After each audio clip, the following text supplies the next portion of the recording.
ബന്ധമുള്ള ഒരു സ്ഥാപനമാണ് ഇത്. ഈ സ്ഥാപനത്തിൻ്റെ ഇന്നത്തെ പ്രത്യേകത 83ാമത്തെ വാർഷിക പ്രോഗ്രാമാണ്. വലിയ 83 വർഷം കഴിഞ്ഞു പോവുക എന്ന് വെച്ചാൽ ഒരുപാട് തലമുറകൾ പഠിച്ചിറങ്ങി എന്നാണ് അതിൻ്റെ അർത്ഥം. ചില്ലറയൊന്നുമല്ല. 83 വർഷമെന്ന് പറഞ്ഞാൽ ഒരു ലൈഫ് സ്പാൻ എടുത്തു കഴിഞ്ഞാൽ 15 വർഷമാണ് സാധാരണയായിട്ട് ഒരു സ്പാനിനെ കണക്കാക്കുക.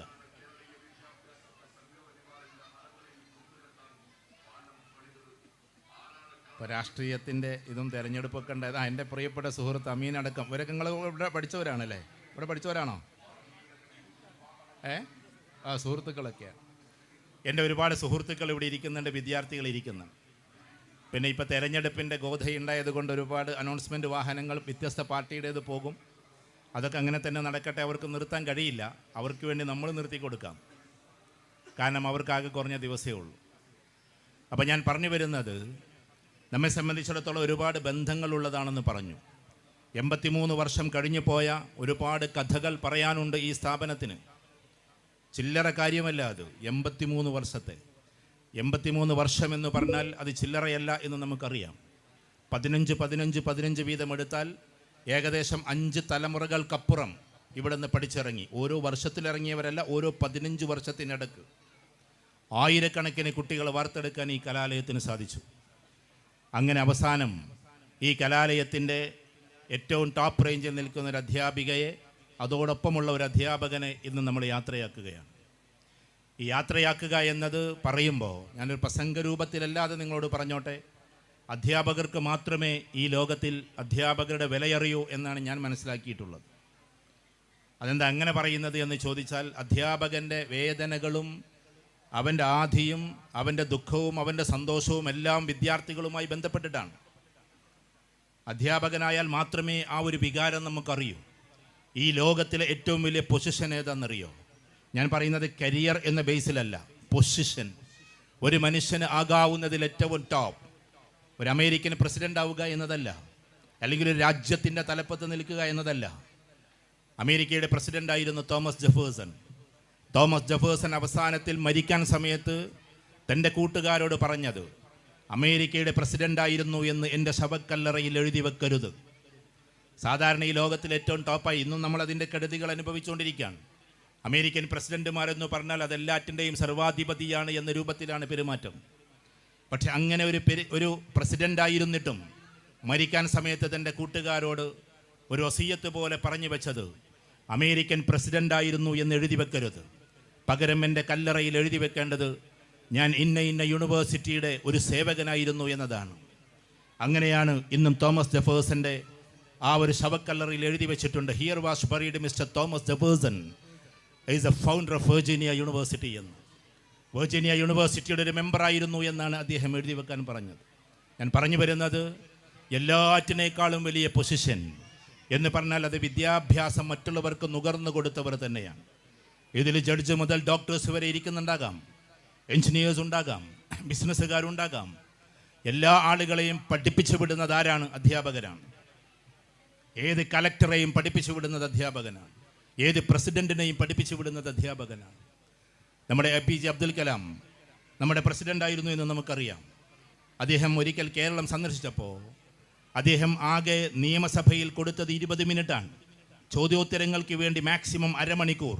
അതിനുവേണ്ടി ഹെലിപ്പാഡുകൾ തയ്യാറാക്കുന്നു, ഹെലികോപ്റ്റർ വന്ന് ഇറങ്ങുന്നു, ബാരിക്കേഡുകൾ കെട്ടുന്നു, കിലോമീറ്ററുകളോളം മിലിറ്ററി വന്നിട്ട് വിന്യസിക്കുന്നു. കാരണം ഡബിൾ ഇസഡ് കാറ്റഗറി പ്രൊട്ടക്ഷനാണ്. ഒന്ന് അദ്ദേഹം ഇന്ത്യ കണ്ട ഏറ്റവും വലിയ മിസൈൽ മാൻ എന്ന അർത്ഥത്തിലുള്ള ഒന്നും, മറ്റൊന്ന് അദ്ദേഹം ഇന്ത്യയുടെ പ്രസിഡന്റ് ആകുന്നു എന്നതും 2 Z കാറ്റഗറി പ്രൊട്ടക്ഷൻ. അതും കൊണ്ട് അദ്ദേഹം നിയമസഭയിൽ സംവദിച്ചത് ആകെ അരമണിക്കൂറാണ്. അന്നത്തെ പത്രങ്ങൾ എടുത്തു നോക്കിയാൽ നിങ്ങൾക്ക് മനസ്സിലാവും.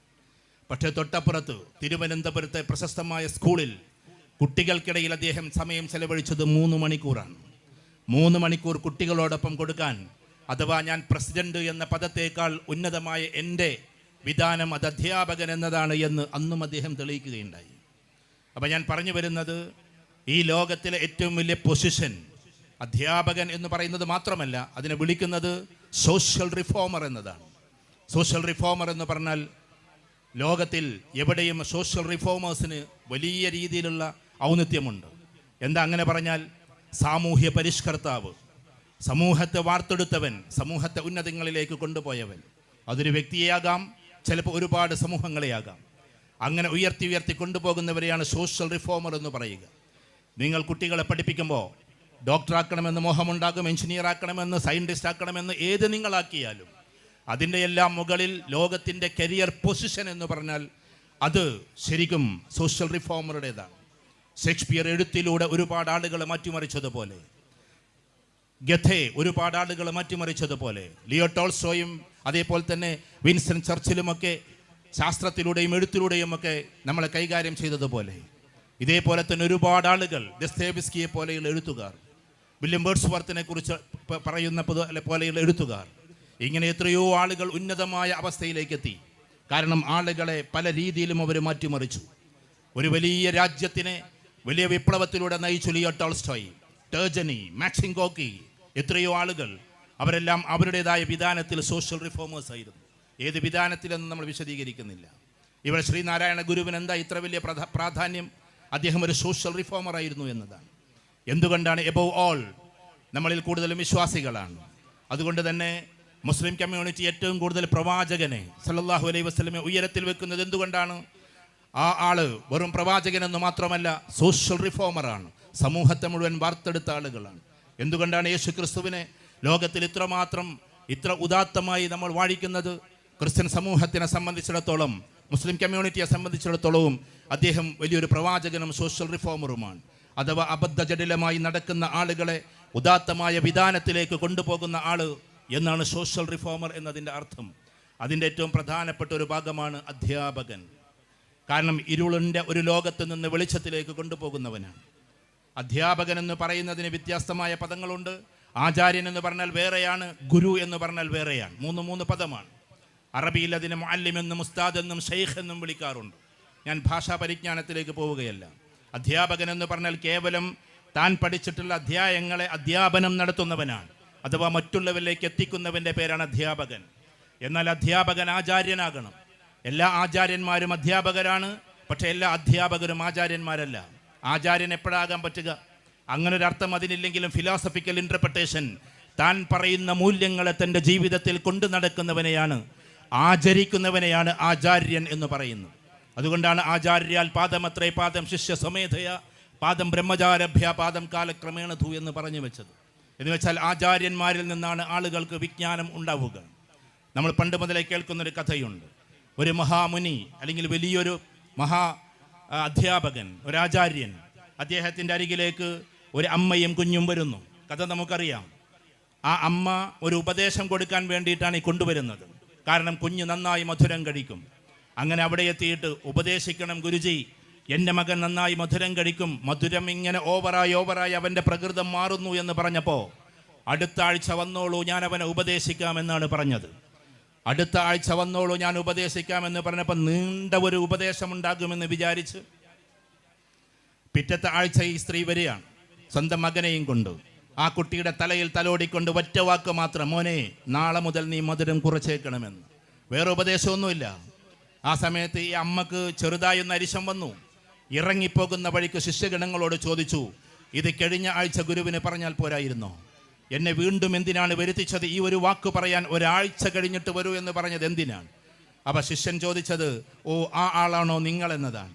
ആ ആളാണോ നിങ്ങൾ എന്ന ചോദ്യത്തിന് സത്യത്തിൽ മറുപടി കിട്ടാതെ ഈ അമ്മ ഇങ്ങനെ പരിതപിച്ച് നിൽക്കുമ്പോൾ ആ സമയത്ത് ചോദിക്കുക, ഏത് ആൾ?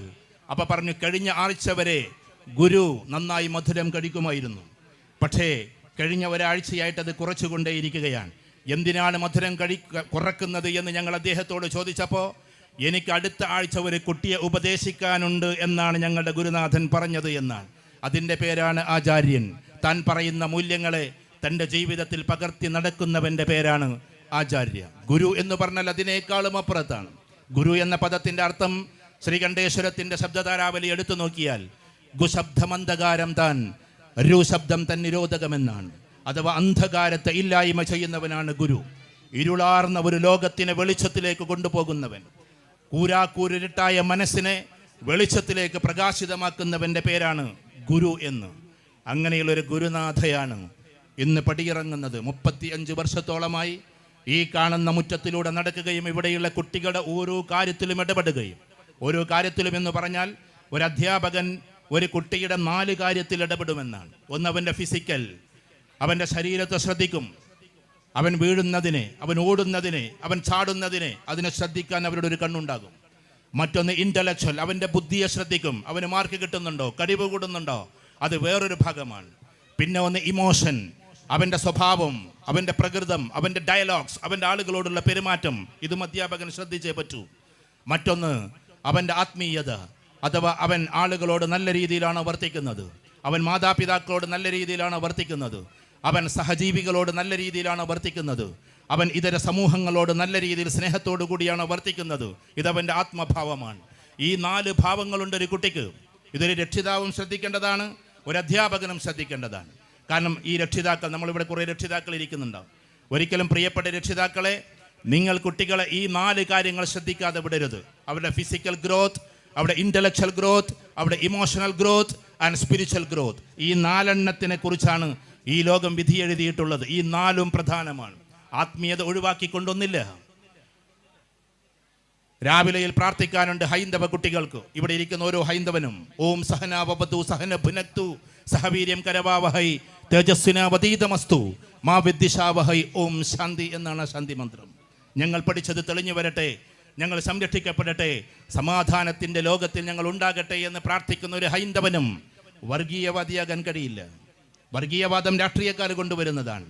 ഹിന്ദു മതത്തിൽ ഒരിക്കലും വർഗീയത നമ്മൾ എവിടെയും കണ്ടിട്ടില്ല. ഞാൻ കുറേശ്ശത് പഠിച്ചത് ആഴ്വാഞ്ചേരി തമ്പ്രാക്കളുടെ കയ്യിൽ നിന്നാണ്. ഈ പ്രാർത്ഥനയും എന്നെ പഠിപ്പിച്ചത് ആഴ്വാഞ്ചേരി തമ്പ്രാക്കളാണ്. ഇതിൻ്റെ അപ്പുറത്ത് ആദവനാടാണ്. ആഴ്വാഞ്ചേരി തമ്പ്രാക്കൾ വാഴുന്ന നാട് എന്നതിൻ്റെ ചുരുക്കമാണ് ആദവനാട്. ഞാൻ പറഞ്ഞു വരുന്നത്, അതുകൊണ്ട് ഇതേപോലെ തന്നെ നമുക്ക് പ്രാർത്ഥിക്കാനുണ്ട്. കുറച്ച് കഴിഞ്ഞാൽ നമ്മൾ നിസ്കരിക്കാൻ വേണ്ടിയിട്ട് പോകും.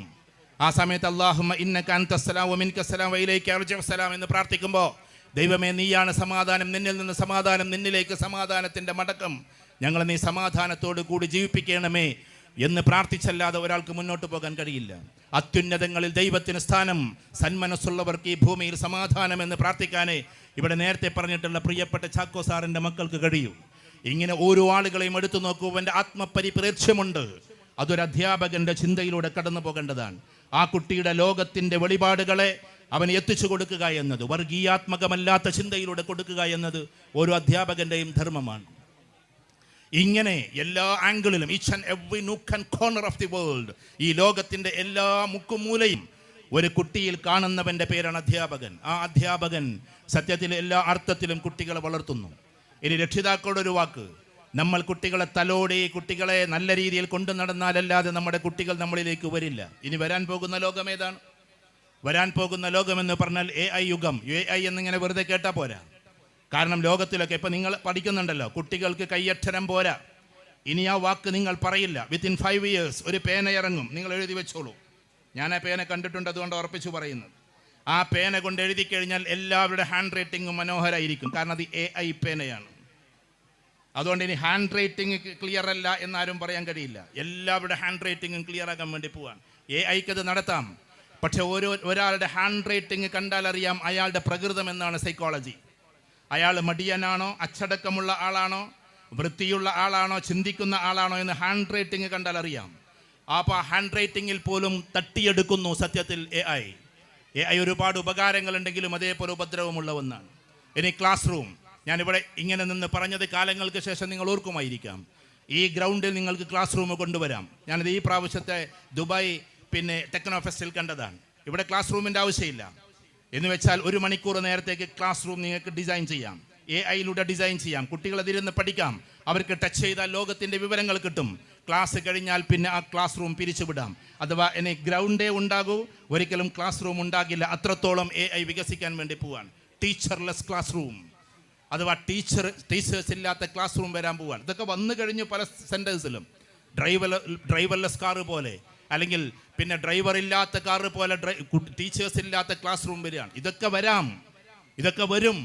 പക്ഷേ ആ സമയത്തും മനുഷ്യനെ മനുഷ്യനായി പരിഗണിച്ചുകൊണ്ട് മുന്നോട്ട് പോകണമെങ്കിൽ AI അല്ല വേണ്ടത് എന്ന് പിന്നീട് നമ്മൾ പഠിക്കേണ്ടി വരും. പച്ചയായ മനുഷ്യനാണ് വേണ്ടത് എന്ന്, നമ്മുടെ കുട്ടികളെ നന്മ പഠിപ്പിക്കാൻ അവരാണ് വേണ്ടത് എന്ന്. അതുകൊണ്ട് ഇവിടെ ഇരിക്കുന്ന രക്ഷിതാക്കളോട് ഞാൻ പറയുന്നു, നമ്മെ സംബന്ധിച്ചിടത്തോളം നമ്മളെ കുട്ടികൾ വളർന്നുകൊണ്ടേയിരിക്കാൻ. വളർന്നുകൊണ്ടേയിരിക്കാൻ. ആ വളർച്ചയിൽ ഈ ഭാഗങ്ങളെല്ലാം ശ്രദ്ധിച്ച് പരമാവധി അവൻ ഏറ്റവും നല്ല വിദ്യാഭ്യാസം കൊടുക്കണം. പക്ഷേ അത് കൊടുക്കുമ്പോൾ തന്നെ ഈർഷ്യത്വൻ്റെ ഭാവത്തിൽ നിങ്ങൾ കൊടുക്കരുത്. ഇപ്പോൾ ഉദാഹരണത്തിന് രാവിലെ കുട്ടിയെ എഴുന്നേൽപ്പിക്കേണ്ടത് എങ്ങനെ? നമ്മൾ എഴുന്നേൽപ്പിക്കാറ് മദ്രസയിലേക്ക് പോകണം, എഴുന്നേൽക്കും, സ്കൂളിലേക്ക് പോകണം, എഴുന്നേൽക്കും എന്ന് പറഞ്ഞുകൊണ്ട് ബലാലെ ബിലാലെ എന്നൊക്കെ പറഞ്ഞിട്ടാണ് നമ്മൾ വിളിക്കാറുള്ളത്. എന്നാൽ സത്യത്തിൽ കുട്ടിയെ ഉണർത്തേണ്ടത് എങ്ങനെ? ഒരു മാതാവും പിതാവും എങ്ങനെ ഉണർത്തണം? ഈ അടുത്തിടെ ലോകപ്രശസ്ത കളിക്കാരൻ റൊണാൾഡോ അദ്ദേഹത്തോട് ഇൻ്റർവ്യൂവിൽ ഒരു ചോദ്യം ചോദിച്ചു. യൂട്യൂബിൽ കിടക്കുന്നത് നിങ്ങൾ കണ്ടു നോക്ക്. അദ്ദേഹത്തോട് ചോദിച്ചപ്പോൾ അദ്ദേഹം മറുപടി പറഞ്ഞത്, അദ്ദേഹത്തോട് ചോദിച്ച ചോദ്യം ഇതാണ്: ഈ ലോകത്തിൽ നിങ്ങൾക്ക് എന്നും ഏറ്റവും കൂടുതൽ സന്തോഷം തരുന്ന രംഗമേതാണ്? നമ്മളെല്ലാവരും വിചാരിക്കുന്നത് കാലുകൊണ്ട് ഇന്ദ്രജാലം മെനയുമ്പോഴാണ് എന്നതാണ്, അല്ലെങ്കിൽ കപ്പ് വാങ്ങിക്കുന്ന സമയത്താണ് എന്നതാണ്. അതൊന്നുമല്ല അദ്ദേഹം പറഞ്ഞത്. അതിരാവിലെ എഴുന്നേറ്റിട്ട് എൻ്റെ കുട്ടികൾ അപ്പുറത്തെ ബെഡ്റൂമിൽ കിടന്നുറങ്ങുന്നുണ്ടാകും, അവരുടെ ഉറക്കം ഇങ്ങനെ 5 മിനിറ്റ് നോക്കി നിൽക്കാറുണ്ട് എന്നും ഞാൻ. അതാണ് എനിക്ക് ഏറ്റവും സന്തോഷം തരുന്ന രംഗമെന്നാണ് റൊണാൾഡോ പറഞ്ഞത്. ഓരോ മിനിറ്റിനും കോടികൾ വാങ്ങിക്കുന്ന മനുഷ്യൻ ഏറ്റവും കൂടുതൽ സന്തോഷം കണ്ടെത്തുന്നത് തൻ്റെ സമ്പത്തിലല്ല, കുട്ടികളുടെ ഉറക്കം കാണുന്നതിലാണ്. നമ്മൾ ഉറക്കം പോലും കാണുന്നില്ല, നേരം കണ്ട് ചെന്നിട്ട് പുതപ്പുണ്ട് വലിക്കാൻ, എന്നിട്ട് ചിലപ്പോൾ അടി അല്ലെങ്കിൽ ചവിട്ട്. ഇതല്ല രക്ഷാകർത്തൃത്വം. മെല്ലെ കിടക്കണം, എന്നിട്ട് മോനൂസേ മോളൂസേ എന്നൊക്കെ പറഞ്ഞിട്ട് അങ്ങനെയൊക്കെ ഒരു വിളിയൊക്കെ ഉണ്ട്. മോനൂസേ മോളൂസേ എന്നൊക്കെ പറഞ്ഞിട്ട് കയ്യുമെല്ലെ പിടിക്കണം, വേണമെങ്കിൽ ഒരു മുത്തം കൊടുക്കണം, എന്നിട്ട് നമുക്ക് എഴുന്നേറ്റാലോ എന്ന് ചോദിക്കണം. അങ്ങനെ 1 മിനിറ്റിൻ്റെ 2 മിനിറ്റിൻ്റെ ഉള്ളിൽ അവൻ എഴുന്നേൽപ്പിക്കാൻ പാടുള്ളൂ. അപ്പോൾ അവൻ പോസിറ്റീവ് എനർജിയോട് കൂടി വളരും, അവൻ പോസിറ്റീവ് എനർജിയോട് കൂടി എഴുന്നേൽക്കും. അതേ രീതിയിലായിരിക്കും അവൻ എങ്ങോട്ട് വരിക? ഈ പറയുന്ന ക്യാമ്പസിലേക്ക് എത്തുക. എന്നാൽ ഇന്ന് രക്ഷിതാക്കളുടെ ഉണർത്തൽ മുതൽ തളർത്തൽ വരെ എന്ന് വെച്ചാൽ അവസാനം കിടന്നുറങ്ങുന്നത് വരെ ഒരുപാട് പ്രശ്നങ്ങളിലൂടെ കടന്നു പോവാൻ. അതുകൊണ്ട് രക്ഷിതാക്കളിൽ നിന്ന് കുട്ടികൾ ഇങ്ങനെ പടിയിറങ്ങിക്കൊണ്ടിരിക്കുന്ന ഒരു കാലത്ത് അതിമനോഹരമായി നമ്മളെ കുട്ടികളെ വാർത്തെടുക്കാനുള്ള ഒരു അഭിവാഞ്ചയാണ് നമുക്കുണ്ടാകേണ്ടത്. ആ വല്ലാത്തൊരു രംഗമുണ്ടല്ലോ, നമ്മുടെ കുട്ടികളെ നമ്മൾ കൈകാര്യം ചെയ്യുന്ന രീതിശാസ്ത്രം. ഞാൻ നിങ്ങളെ പഠിപ്പിക്കുകയല്ല, എന്നാലും കുട്ടിയുടെ ഓരോ വളർച്ചയിലും ഇപ്പോൾ ഇവിടെ ഞാൻ ജഡ്ജിയെ ഇരുത്തിക്കൊണ്ട് പറഞ്ഞു, അദ്ദേഹത്തിൻ്റെ മക്കളൊക്കെ ഇങ്ങനെയായി എന്ന്. ഒരാൾ എൻ്റെ സുഹൃത്താണെന്നും ഞാൻ പറഞ്ഞു. അപ്പം ഇതേപോലെ കുട്ടികളെ പ്രൊഫഷണലി വളർത്തണം, അതേപോലെ പ്രകൃതത്തിലും വളർത്തണം. ഇത് രണ്ടും നമ്മുടേതായ ശൈലിയാണ്. ആ രീതിയിൽ നമ്മുടെ രക്ഷിതാക്കൾ എന്നാണോ വളർത്താൻ തുടങ്ങുന്നത് അപ്പോഴാണ്. ഞാൻ ഇടയ്ക്ക് സൂചിപ്പിക്കാറുണ്ട്, 1ാം റാങ്ക് കിട്ടിയ ഒരു കുട്ടിയുടെ കാര്യം. അശ്വിൻ കുമാർ എന്നാണ് അവൻ്റെ പേര്. പറഞ്ഞാലും തീരാത്ത ഒരു കഥാപാത്രമാണ്.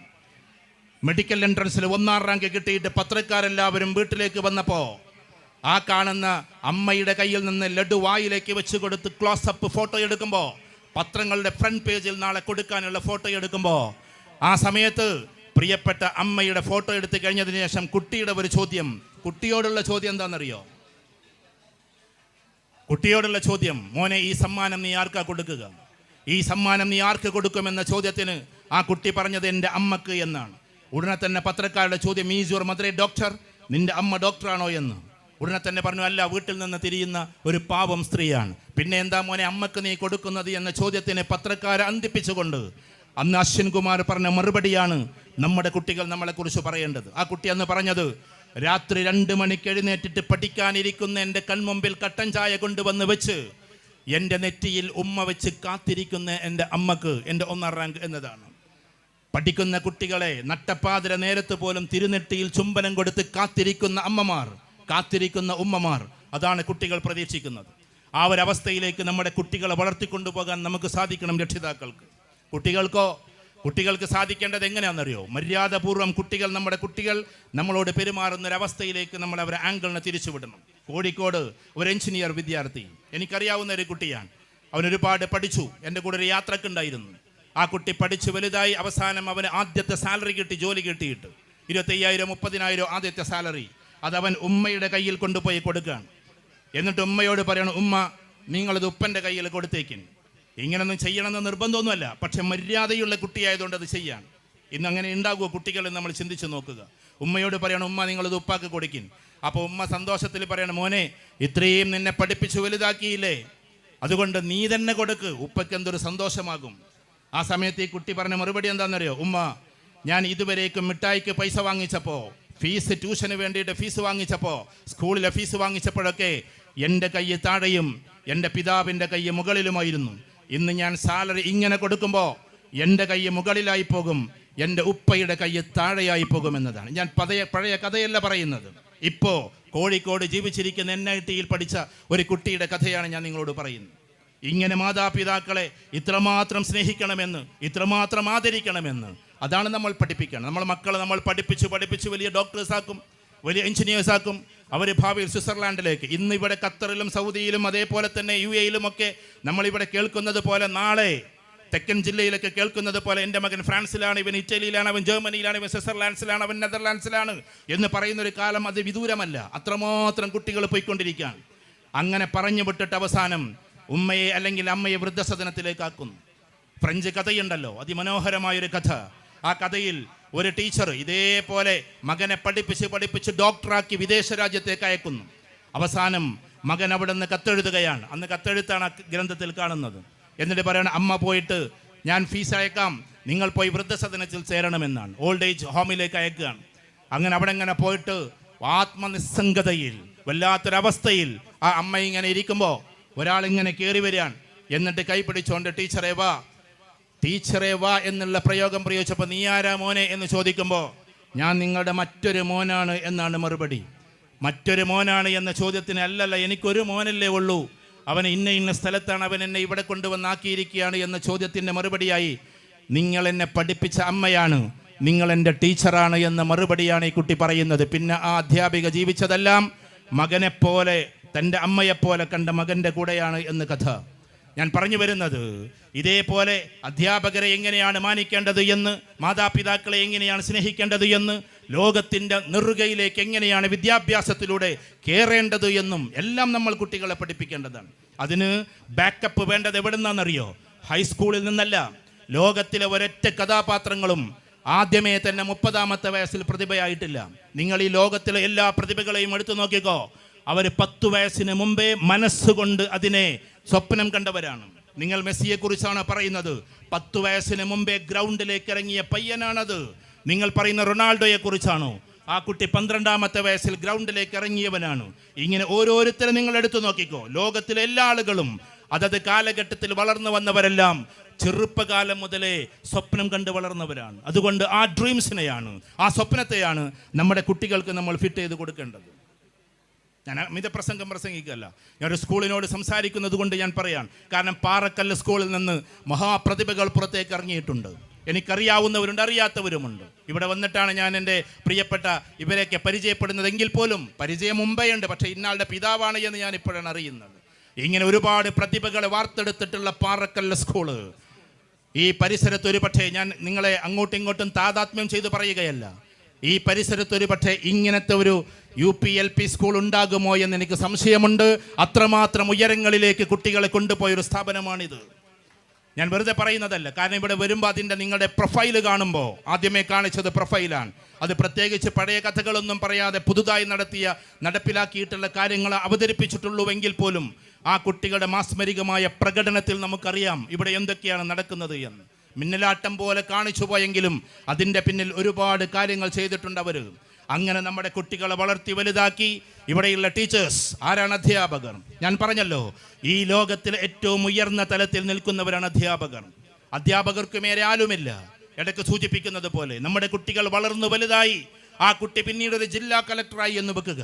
ആ ജില്ലാ കലക്ടർ ഒരു ദിവസം വെറുതെ ഇങ്ങനെ പേന കൊണ്ട് ഒപ്പിട്ട് കളിക്കുകയല്ല, അവൻ ഔദ്യോഗികമായിട്ട് ഫയലുകളിൽ ഒപ്പിടുന്ന സമയത്ത് അറിയാതെ പുറത്തേക്ക് നോക്കുമ്പോൾ തന്നെ പഠിപ്പിച്ച അധ്യാപകൻ നടന്നു പോവാണ്. 2ാം ക്ലാസ്സിൽ അക്ഷരങ്ങൾ ചേർത്ത് പഠിപ്പിച്ച ആ അധ്യാപകൻ കടന്നു പോകുമ്പോൾ സ്റ്റാഫിനോട് പറയും, എൻ്റെ അധ്യാപകനായി വിളിപ്പിക്കുകയെന്ന്.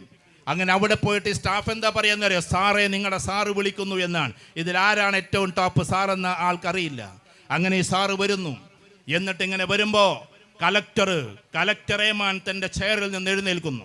ഉറപ്പാണ് എഴുന്നേറ്റിരിക്കും. കാരണം ഈ ലോകത്തിൽ ഡോക്ടേഴ്സിനെ കണ്ടാലോ എഞ്ചിനീയേഴ്സിനെ കണ്ടാലോ ഈവൻ ചിലപ്പോൾ സയൻറ്റിസ്റ്റുകളെ കണ്ടാലോ ആദരിക്കാൻ നമുക്കറിയില്ല. പക്ഷെ അധ്യാപകൻ അവിടെ നിന്ന് വരുന്നുവെങ്കിൽ ഇവിടെ നമ്മുടെ കുത്തിയ മുണ്ട് അടിക്കുന്നത് നമുക്ക് കാണാവുന്നതാണ്. ആ ഒരു ലെവലിൽ ഈ കലക്ടർ എഴുന്നേൽക്കും. കലക്ടറേമാൻ്റെ ഇതാ വന്നിരിക്കുന്നു അധ്യാപകനെന്ന് ആ പ്യൂണ് പോയി എല്ലായിടത്തും പറയുമ്പോൾ തഹസിൽദാറും അസിസ്റ്റന്റ് തഹസിൽദാറും എല്ലാവരും വന്നിട്ട് അധ്യാപകനെ കാണാൻ വേണ്ടി നോക്കുമ്പോൾ 2ാം ക്ലാസ്സിൽ പഠിപ്പിച്ച അധ്യാപകനാണ്. ആൾക്കൂട്ടത്തിൽ വെച്ച് ഈ സദസ്സിനോട് പറഞ്ഞോട്ടെ, ആൾക്കൂട്ടത്തിൽ വെച്ച് ഡിസ്ട്രിക്ട് കളക്ടറുടെ, if it is president of India, ഇന്ത്യയുടെ പ്രസിഡന്റ് ആയാലും ശരി, അദ്ദേഹത്തിന്റെ തോളത്ത് തട്ടിയിട്ട് പോട്ടട മോനെ എന്ന് പറയാൻ ഈ ലോകത്തിൽ ഒരാൾക്ക് അവകാശമുള്ളൂ, ഒരാൾക്ക് അധികാരമുള്ളൂ. അവന്റെ പേരാണ് അധ്യാപകൻ, അവന്റെ പേരാണ് അധ്യാപകൻ, അവന്റെ പേരാണ് അധ്യാപകൻ. അതിലപ്പുറത്തേക്ക് ഒരു മാസ്മരിക പ്രകടനവും ആർക്കും ചെലവഴിക്കാൻ കഴിയില്ല, അല്ലെങ്കിൽ ഉണ്ടാക്കാൻ കഴിയില്ല. ആ ഒരർത്ഥത്തിൽ എല്ലാവരെയും വാർത്തെടുത്ത് APJ അബ്ദുൽ കലാം ഏറ്റവും ടോപ്പിലെത്തിയപ്പോൾ 7ാം ക്ലാസ്സിൽ തന്നെ പഠിപ്പിച്ച അധ്യാപകനെ ഗ്രൗണ്ടിൽ വെച്ചിട്ട് ആദ്യമായിട്ട് ഫ്ലൈറ്റ് പറക്കുന്നത് ചൂണ്ടിക്കാണിച്ചു തന്ന അധ്യാപകനാണ് എൻ്റെ ഈ കാലം ഞാൻ ആത്മസംയമനം പോലെ ചെയ്യുന്നത് എന്ന്, ആത്മാർപ്പണം പോലെ ചെയ്യുന്നത് എന്ന് സത്യത്തിൽ വിളിച്ചു പറഞ്ഞൊരു മഹാമനുഷ്യനാണ് അദ്ദേഹം. 7ാം ക്ലാസ്സിൽ അധ്യാപകനെ കുറിച്ച്. അതുകൊണ്ട് ഇവിടെ നമ്മൾ ആദ്യാക്ഷരങ്ങൾ പഠിപ്പിച്ച അധ്യാപകർ. എനിക്ക് തന്ന സമയം അരമണിക്കൂറാണ്, 5 മിനിറ്റേ ഇനി ബാക്കിയുള്ളൂ. അതുകൊണ്ട് എന്നെ സംബന്ധിച്ചിടത്തോളം ഇവിടെയുള്ള അധ്യാപകർ എൻ്റെയും അധ്യാപകരാണ്. ഞാൻ എല്ലാവരെയും ഒരു അധ്യാപകരെ പോലെ കാണുന്നു. അതുകൊണ്ട് ഇവിടെയുള്ള ഓരോ അക്ഷരം പഠിച്ചിട്ടുള്ള കുട്ടികളും ആ അധ്യാപകരെ ഏറ്റവും കൂടുതൽ ആദരിക്കുന്ന ഒരു സമയത്ത് ഒരു പാവം ടീച്ചറും മാഷും ഇവിടെ നിന്ന് ഇറങ്ങിപ്പോവാണ്. ഇറങ്ങിപ്പോകുന്നത് ഒരിക്കലും നമ്മളിൽ നിന്നല്ല, നമ്മുടെ മനസ്സിൽ നിന്നല്ല. തൽക്കാലം അവർക്ക് 56 വയസ്സ് പൂർത്തിയായത് കൊണ്ട് അവർ പടിയിറങ്ങുന്നു എന്ന് മാത്രം. പക്ഷെ അവർ ഇനിയും ജീവിക്കും. ഈ ലോകത്തിൽ ഏറ്റവും കൂടുതൽ ആയുസ്സുള്ളത് എന്ന് മെഡിക്കൽ സയൻസ് എപ്പോഴും പറയുന്ന 2 കൂട്ടരുണ്ട്. അതിലൊന്ന് അധ്യാപകരാണ്, മറ്റൊന്ന് കർഷകരാണ്. പിന്നെ ഒന്ന് പ്രതീക്ഷാപൂർവം നന്മ ചെയ്തുകൊണ്ട് പോകുന്ന രാഷ്ട്രീയക്കാരാണ് എന്നും പഠനമുണ്ട്. ഡോക്ടേഴ്സിന് അത്ര ആരോഗ്യമില്ല. നമ്മൾ പറയുന്ന ഡോക്ടേഴ്സൊക്കെ പെട്ടെന്ന് മരിക്കും. കാരണം എന്താ, ഡോക്ടേഴ്സിനെ പേടിപ്പിക്കല്ലോ കേട്ടോ. ഡോക്ടേഴ്സ് ഇവിടെ ഇരിക്കുന്നുണ്ടാവും. കണക്കാണ് ഞാൻ പറയുന്നത്, ലേഖനങ്ങളാണ് ഞാൻ പറയുന്നത്. കാരണം എപ്പോഴും നെഗറ്റീവ് മാത്രം കേട്ടുകൊണ്ടിരിക്കുകയാണ്. ഒരാൾ പനിയും കൊണ്ടുവരും, ഒരാൾ ഛർദിയും കൊണ്ടുവരും, ഒരാൾ തലവേദനയും കൊണ്ടുവരും. നേരെ മറിച്ചിട്ട് അധ്യാപകർ എപ്പോഴും സ്വപ്നതുല്യമായ ആളുകളെ കാണുന്നു. ഡോക്ടേഴ്സിന് എല്ലാ പ്രണാമങ്ങളും, കാരണം അവർ ആരോഗ്യ സംരക്ഷണത്തിൻ്റെ ആളുകളാണ്. എല്ലാ സല്യൂട്ടും അവർക്ക് നൽകുന്നു. പക്ഷേ ഈ ലോകത്തിൽ അതിനേക്കാളും ഉദാത്തമായ ഒരു ആള് എന്ന് പറഞ്ഞാൽ അതാണ്. കാരണം പ്രവാചക തിരുമേനി സല്ലല്ലാഹു അലൈഹി വസല്ലം നമ്മളോട് പറഞ്ഞു, ഇന്നി ബുഇസ്തു മുഅല്ലിമ, ഞാൻ അധ്യാപകനായിട്ടാണ് നിയോഗികമായിട്ടുള്ളത് എന്ന്. എല്ലാ ആചാര്യന്മാരും പറഞ്ഞു ഞങ്ങൾ അധ്യാപകരാണ് എന്ന്. ഈ ലോകത്തിലെ എല്ലാ ആചാര്യന്മാരും പ്രവാചകന്മാരും അധ്യാപകരാണ്, മറ്റുള്ളവരെ പഠിപ്പിക്കാൻ വിധിക്കപ്പെട്ടവരാണ്. അതുകൊണ്ട് അതൊരു വലിയ പൊസിഷനാണ്. മനസ്സിനെ ചികിത്സിച്ചവരാണ്, മനുഷ്യൻ്റെ ഓരോ നൊമ്പരങ്ങളെയും തലോടിയവരാണ്. അങ്ങനെയുള്ള ഒരു ടീച്ചർ ഇവിടെ നിറങ്ങിപ്പോകുന്നു. പ്രിയപ്പെട്ട അറബിക് സാറും അഹദ് സാറും ഇവിടെ നിറങ്ങിപ്പോവാണ്. ഞാൻ എപ്പോഴോ സൂചിപ്പിച്ചിട്ടുണ്ട്, ഓരോ സാറന്മാരും ഐതിഹാസികമായി ജീവിച്ചവരാണ് എന്ന്. ഞാൻ എൻ്റെ അബ്ദുള്ള മാഷെക്കുറിച്ച് പറഞ്ഞത് എപ്പോഴോ വൈറലായതുപോലെ. കോഴിക്കോട് പ്രസംഗിച്ചുകൊണ്ടിരിക്കുമ്പോൾ എന്നെ അറബിക്കിനെ പഠിപ്പിച്ചിട്ടുള്ള അബ്ദുള്ള സാർ അവിടെ സദസ്സിലുള്ളത് എനിക്കറിയില്ല. കാരണം അത്രയും ജനങ്ങളിരിക്കുന്ന ഓഡിയൻസ്. പക്ഷേ ഞാൻ പറഞ്ഞ് മെല്ലെ പറഞ്ഞു, എനിക്കൊരു അബ്ദുള്ള സാർ ഉണ്ടായിരുന്നു. കോഴിക്കോട് പരിപാടി. അബ്ദുള്ള സാറിൻ്റെ പിന്നെ ഇതെന്ന് പറഞ്ഞിട്ടുണ്ടെങ്കിൽ എടവണ്ണയിലെ വീട്. അദ്ദേഹം ഈ ഹൈസ്കൂളിലെ ചെറുലാൽ ഹൈസ്കൂൾ അറബിക് അധ്യാപകനായിരുന്നു. എനിക്ക് ഓർമ്മയുണ്ട്, ഒരു കുട്ടിയെയും എടുത്തുകൊണ്ട് ഓടുന്ന അധ്യാപകനായിട്ടുള്ള ആളെ, ആക്സിഡന്റ് പറ്റിയിട്ട് ചതഞ്ഞരഞ്ഞ് കിടക്കുന്ന ആളെ എടുത്തുകൊണ്ട് പോയത് ജാവൽ ത്രോയിൽ ജാവലോടിയിട്ട് കാലിലേക്ക് പതിഞ്ഞിട്ട് ഗ്രൗണ്ടിലൂടെ എൻ്റെ കുട്ടി എന്ന് പറഞ്ഞ് ഓടുന്ന അബ്ദുള്ള മാഷെ. അതുപോലെയുള്ള മാഷ തന്നെയാണ് അഹദ് മാഷും, അതുപോലെയുള്ള ടീച്ചറാണ് ഗീത ടീച്ചറും എന്നാണ് ഞാൻ മനസ്സിലാക്കിയിട്ടുള്ളത്. അതുകൊണ്ട് ഇത് കേവലം അധ്യാപകരല്ല, അധ്യാപകരൊരിക്കലും കേവലം അധ്യാപകരല്ല. അവരെല്ലാവരും ഉദാത്തമായ ആളുകളാണ്. അവർക്ക് തുല്യമായ ആരുമില്ല. ഞാൻ അവസാനിപ്പിച്ചു കൊള്ളട്ടെ. ഇവിടുത്തെ രക്ഷിതാക്കളോട് വീണ്ടും വീണ്ടും പഠിപ്പിച്ചുകൊണ്ടേയിരിക്കുക. നമ്മുടെ കുട്ടികളെ ഉന്നതിയിലേക്ക് കൊണ്ടുപോകണമെങ്കിൽ ഒരുപാട് കാര്യങ്ങൾ നമ്മൾ അറിയേണ്ടതുണ്ട്. അതെല്ലാം അറിഞ്ഞിട്ട് കാലോചിതമായ രക്ഷിതാവായി മാറുക. അങ്ങനെ നമ്മുടെ കുട്ടികൾ എത്ര ടോപ്പിലെത്തിയാലും ഈ 4 കാര്യങ്ങൾ പൂർത്തീകരിക്കുന്നവരാകട്ടെ. അഥവാ തൻ്റെ ഫിസിക്കലി അവർ നോക്കണം, ഇൻ്റലക്ച്വലി ടോപ്പിലെത്തണം, ഇമോഷണലി ആളുകളോട് വലിയ ബന്ധങ്ങൾ ഉണ്ടാകണം. അപ്പോൾ അതാ രാഷ്ട്രീയത്തിൻ്റെ ഏറ്റവും വലിയ പ്രസരിപ്പ് നടന്നുകൊണ്ടേയിരിക്കുകയാണ്. പലർക്കും പല പാർട്ടിയുണ്ടാകാം. പക്ഷേ ഇവിടെ ഏതൊക്കെയോ രാഷ്ട്രീയക്കാർ, ഇന്ന രാഷ്ട്രീയമെന്ന് ഞാൻ പറയുന്നില്ല. കാരണം ഞാനൊരു രാഷ്ട്രീയത്തിലും പ്രത്യേകിച്ച് ഏതെങ്കിലും പിന്നെ ഒരു ലീഡറോ അല്ലെങ്കിൽ ഒരു മെമ്പറോ അല്ല. ഒന്നിലും ഞാൻ മെമ്പർഷിപ്പ് എടുത്തിട്ടില്ല. ഒരു സംഘടനയിലും ഞാൻ മെമ്പറല്ല, ഒരു രാഷ്ട്രീയത്തിലും ഞാൻ മെമ്പറല്ല. മെമ്പറല്ല എന്ന് പറഞ്ഞാൽ പഞ്ചായത്ത് മെമ്പറല്ല എന്നല്ല, വെറും മെമ്പർഷിപ്പ് പോലും എനിക്കില്ല. അതുകൊണ്ട് ഞാൻ ധൈര്യപൂർവ്വം പറഞ്ഞോട്ടെ, രാഷ്ട്രീയത്തിൻ്റെ പേര് പറഞ്ഞ് പരസ്പരം അങ്ങോട്ടും ഇങ്ങോട്ടും കടിച്ചു കീറാതിരിക്കുക. അതിനേറ്റവും ഉദാത്തമായ കലാലയമാണ് പൊതുവിദ്യാലയം. പൊതുവിദ്യാലയത്തിൻ്റെ പ്രത്യേകത എന്താണെന്നറിയോ? വലത്തിരിക്കുന്നവൻ, ഞാനും പൊതുവിദ്യാലയത്തിൽ പഠിച്ച ആളാണ്, എൻ്റെ ഇപ്പുറത്ത് ബാലകൃഷ്ണനായിരുന്നു, ഇപ്പുറത്ത് സുധീറായിരുന്നു, അപ്പുറത്താകട്ടെ പ്രിയപ്പെട്ട മാധവായിരുന്നു. എൻ്റെ കൂട്ടുകാർ ഇതേപോലെ തന്നെ ഭാസ്കരൻ മേൽപ്പത്തൂരും അതേപോലെ തന്നെ ഉണ്ണികൃഷ്ണൻ മേൽപ്പത്തൂരുമായിരുന്നു. ഇങ്ങനെ ഒരുപാട്, പ്രവീൺ എൻ്റെ ഏറ്റവും പ്രിയപ്പെട്ട കൂട്ടുകാരനാണ്. ഇങ്ങനെയുള്ള കൂട്ടുകാരുടെ തോളത്ത് കൈയിട്ട് കൊണ്ട് പോകണമെങ്കിൽ നമ്മൾ എന്നും പഠിക്കേണ്ടത് സത്യത്തിൽ പൊതുവിദ്യാലയങ്ങളിലാണ്. മറ്റിടത്തില്ല എന്ന് ഞാൻ പറയുന്നില്ല, പക്ഷേ ഇവിടെ വർഗീയത എന്തെന്ന് ആർക്കും അറിയില്ല. അതുകൊണ്ട് തന്നെ അങ്ങനെ ഒരു ചിന്തയും ആർക്കും ഉണ്ടാകില്ല. അങ്ങനെ ഏറ്റവും സ്നേഹോഷ്മളമായി പോയ ഈ ക്യാമ്പസിന് ഇനിയും ഒരുപാട് നാളുകൾ മുന്നോട്ട് പോകാനുള്ള ആ ഏറ്റവും വലിയ ഔന്നത്യമുണ്ടാകട്ടെ എന്ന പ്രാർത്ഥനയോടെ ഇന്ന് പടിയിറങ്ങുന്ന പ്രിയപ്പെട്ട ടീച്ചർക്ക്, പ്രിയപ്പെട്ട സാറിന് 1000 ആരോഗ്യ മേഖലയിലെ എല്ലാ ഉന്നതിയും പ്രാർത്ഥിച്ചുകൊണ്ട് ആ സമയത്ത് ഏതോ ഒരു വരി പോലെ നമ്മുടെ മനസ്സിൽ മാഞ്ഞു പോകുന്നത് ചിലപ്പോൾ നിങ്ങളൊക്കെ കേട്ട കവിത പോലെ, ചൂടാതെ പോയി നീ നിനക്കായി ഞാൻ എൻ്റെ ചോര ചാറി ചുമപ്പിച്ച പനനീർ പൂവുകൾ, കാണാതെ പോയി നീ നിനക്കായി തുടിക്കുമെൻ തന്ത്രികൾ എന്ന് പറഞ്ഞതുപോലെ ഇവിടുത്തെ ടീച്ചർമാരുടെ ഇന്നത്തെ മനസ്സിനെ നിങ്ങൾ കാണണേ. 35 വർഷം കഴിഞ്ഞ് പടിയിറങ്ങുമ്പോൾ, അഹദ് സാറും അതേപോലെ തന്നെ 35 വർഷം കഴിഞ്ഞിട്ട് പടിയിറങ്ങുമ്പോൾ നമ്മൾ ചിന്തിക്കേണ്ടത് അവർക്ക് ഒരുപാട് കാര്യങ്ങൾ നമ്മളോട് പറയാനുണ്ട്. പക്ഷേ മിനിറ്റുകൾ വെച്ച് അവർ പറയുമ്പോൾ, ചൂടാതെ പോയി നീ നിനക്കായി ഞാൻ എൻ്റെ ചോര ചാറി ചുമപ്പിച്ച പനനീർ പൂവുകൾ, കാണാതെ പോയി നീ നിനക്കായി തുടിക്കുമെൻ തന്ത്രികൾ എന്ന് പറയുന്ന കവിത പോലെ നമ്മളത് കാണാതെ പോകരുതേ. ഏറ്റവും മനോഹരമായ അവരുടെ വേദനകളെ, അവരെ ഇന്നലകളെ സ്വാംശീകരിച്ചുകൊണ്ട് അവർക്ക് ബിഗ് സല്യൂട്ട് ചെയ്തുകൊണ്ട് അവരെ നല്ല പോലെ യാത്രയാക്കാനും നമ്മുടെ കുട്ടികൾക്ക് ഇനിയും ഉയരങ്ങളിലേക്ക് പോകാനും നമുക്ക് ഉദാത്തമായ രക്ഷിതാക്കളാകാനും സാധ്യമാകട്ടെ എന്ന പ്രാർത്ഥനയോടെ എൻ്റെ പ്രിയങ്കരനായ സുഹൃത്ത് കൂടിയാണ് ഇതിൻ്റെ മാനേജർ, പ്രിയപ്പെട്ട